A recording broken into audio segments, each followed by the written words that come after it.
and I'm a first year medical student at GMC Aurangabad. So basically today we are going to clear all our doubts regarding USMLE, and I'm extremely honored to have Dr. Eashan Aneja here with us today. So Dr. Eashan Aneja is a student of Maulana Azad Medical College Delhi from the 2016 batch. He has cleared USMLE Step 1 this year in May 2022, and with that he has also cleared NEET PG 2022 with an All India rank of 1003 in his very first attempt. He has completed his internship at Lok Nayak Hospital, Delhi, and currently he is a junior resident of general surgery at St. Stephen's, which is one of the oldest hospitals of Delhi. Uh, so thank you for coming to my channel. I'm very grateful to you for that. So the first question is, what exactly is USMLE and when do we start preparing for it? Okay, great. So USMLE it stands for United States Medical Licensing Examination, and you have to clear these sets of exams, which is step 1 and step 2 and step 3, plus minus step 3. And when you clear 2 of these steps, you can apply for a residency in US, which is essentially your post-graduation. And to get a post-graduation, completing the steps, that is step 1 and step 2 CK, is one of the 3 broad requirements to get into a residency.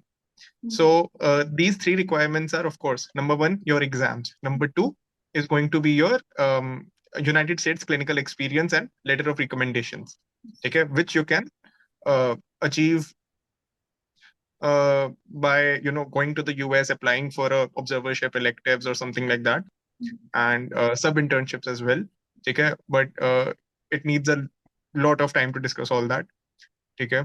But okay.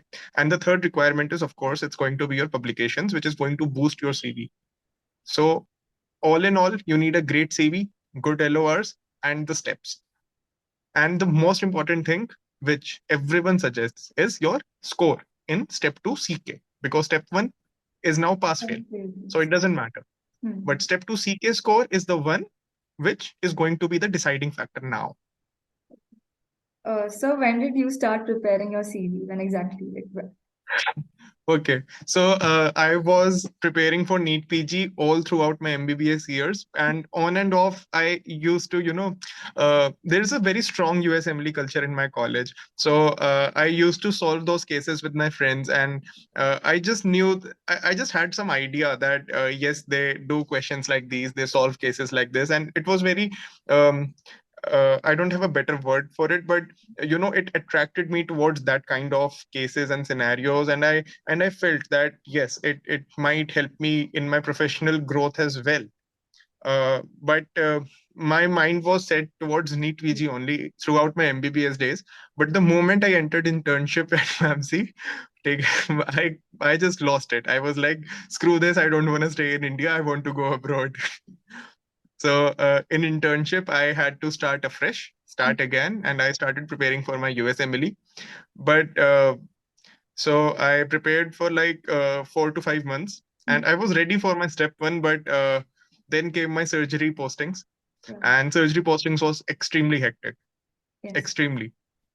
And so obviously I couldn't give my exam at that point of time, and I think it was October of last year.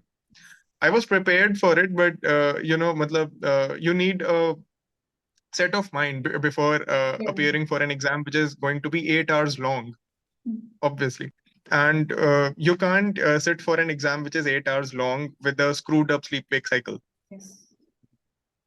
That's why I decided not to appear for it in October. So I postponed my exam dates and I appeared for it next year in May. And I decided ki I'll complete my internship. I'll give myself a break of 1 week and then I'll just give my exam with whatever preparation I have. Okay.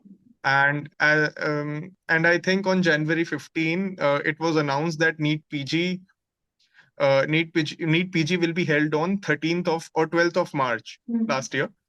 And at that moment, my family was like, see, we don't know if you will go to US or not, but we are sure that if you give NEET PG, you might get something here.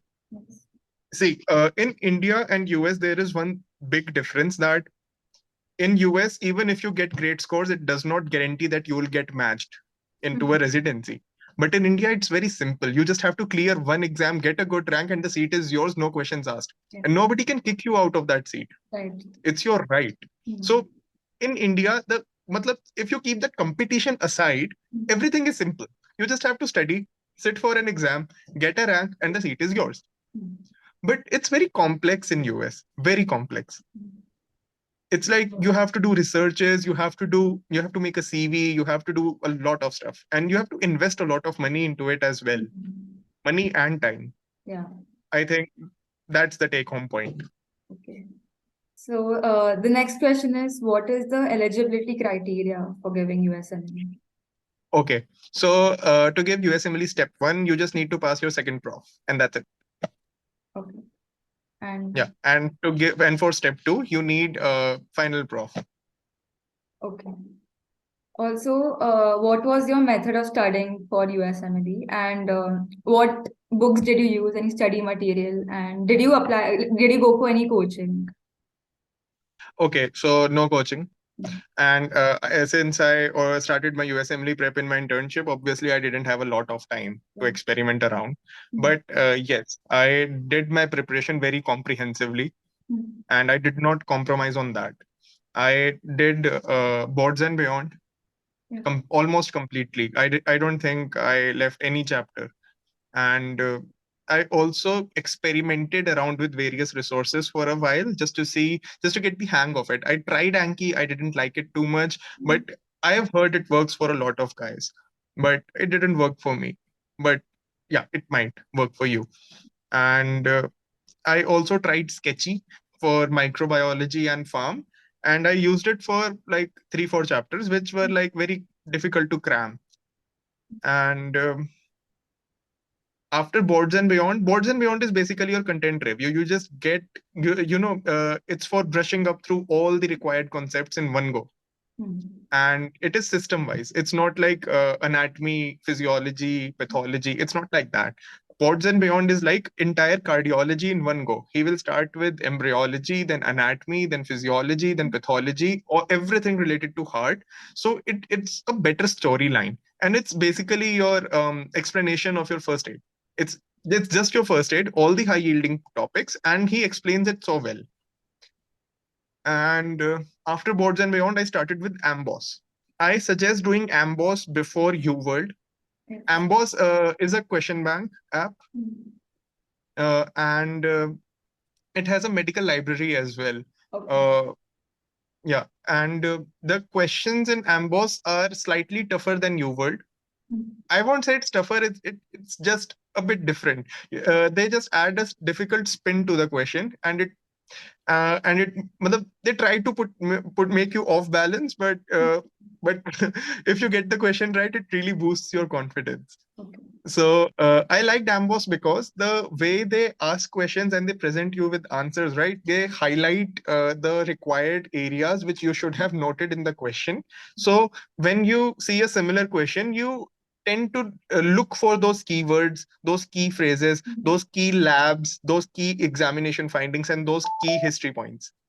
So it makes matlab, it helps you know how to solve the questions, how to approach the questions, especially when they are extremely long stemmed.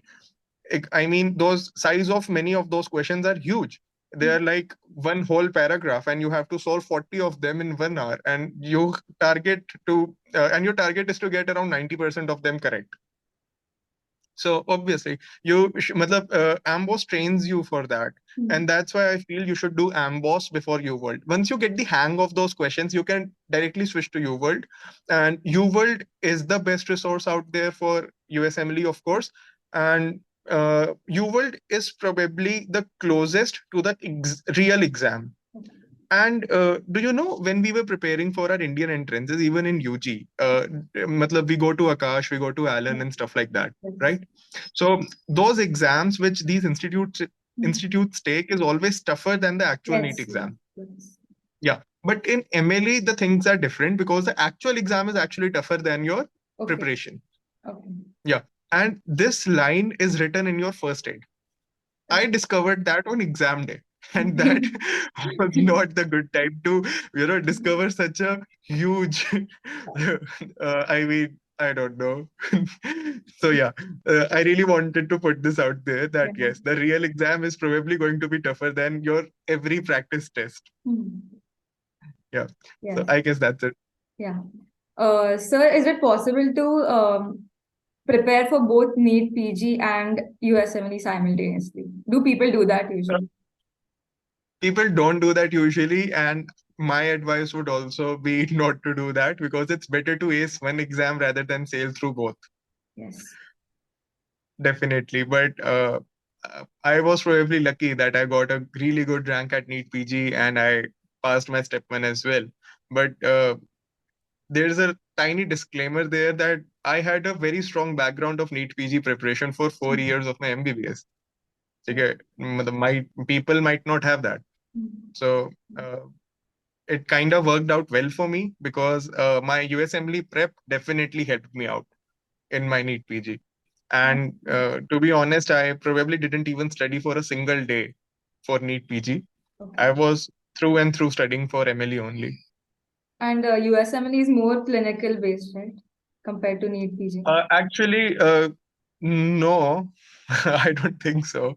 NEET PG exam was also clinical only. The things are key. I think it's very hard to compare both of these exams. I Okay. mean, but if you have excellent MCQ solving skills, I think you'd fare through both of them easily. Let me give you an example. I think in NEET PG, there was this question where how would you diagnose HIV in a baby who was like less than 30 days old or something like that? He was basically a neonate. And the moment I saw that question, I knew. Obviously, I haven't read ki how to diagnose HIV in a neonate. I hadn't read it in my entire MBBS life, but I knew that it cannot be an antibody-based test because baby has mother's antibodies inside him. So obviously, if I detect antibodies, then it could be mother's antibodies. It might not be baby's own antibodies against that HIV antigen. So, and there was only one option that was antigen based or DNA based. And I selected that option, and that was the right answer. So, moral of the story is that you need to have excellent MCQ solving skills, and your presence of mind is going to help you that day. Okay. Sir, which USMLE step is the hardest out of all three? I think step two CK. It is one beast of an exam, and it is 9 hours long. It has 8 blocks, and you have to have a really good score in order to get a good residency in US. And it's since it's very clinical, so you need to cram a lot of guidelines as well. And I am going to prepare for step 2 CK during my residency. Yeah. So all the And best to yeah, thank you. you. uh, and which subject should be given more preference while preparing for USMLE? The order. Definitely pathology and physiology Okay. by far. I think I don't know if you consider pathophysiology a separate subject or not, but I think pathophysiology is beautiful. It's a separate section in U World questions, and the questions they ask, the explanations, they are just eye openers. They just make you fall in love with medicine then and there only. Um, yeah. What is the total cost of preparing for USMLE? How should we manage our finance? Um, I have seen a lot of YouTube videos, and I'll refer to you that video of Dr. Manik Madan, and he gave a very detailed calculations of the cost required to for a doctor to pursue USMLE and until he gets matched, and it came around 25 lakhs. 25. Yeah, from everything, from plane tickets to food to USMLE exam cost to resources cost and everything. Okay. Sir, could you tell us the difference between practicing in India and in the US? Like, Yeah, what should it's we a hard try? question. I really don't think there's a lot of difference as far as doctors are concerned. I'm pretty sure that we have skilled doctors here and skilled doctors there as well. But the only difference I feel is that they have a really good tech. They are working at the very edge of our scientific discovery. As in, if there's a spectrum of science, they are like Getting. they are discovering new things and they are applying it in their daily lives. If you see what we practice here at MAMC, it's probably 10 or 20 years old medical practice. I mean, even if you read Harrison, I don't think we use 80% of the drugs mentioned in there. But in US, you probably can. Okay. Yeah. Um, Anything you would like to tell the students who are preparing for USMLE?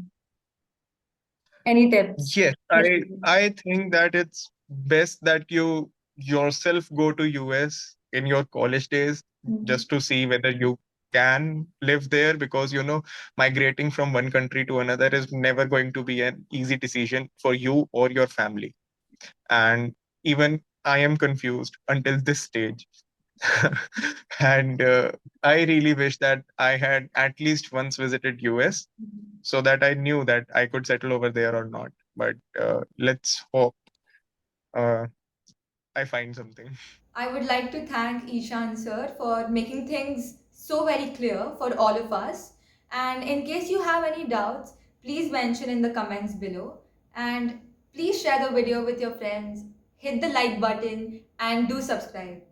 I'll see you next Sunday with a new video. Till then, goodbye.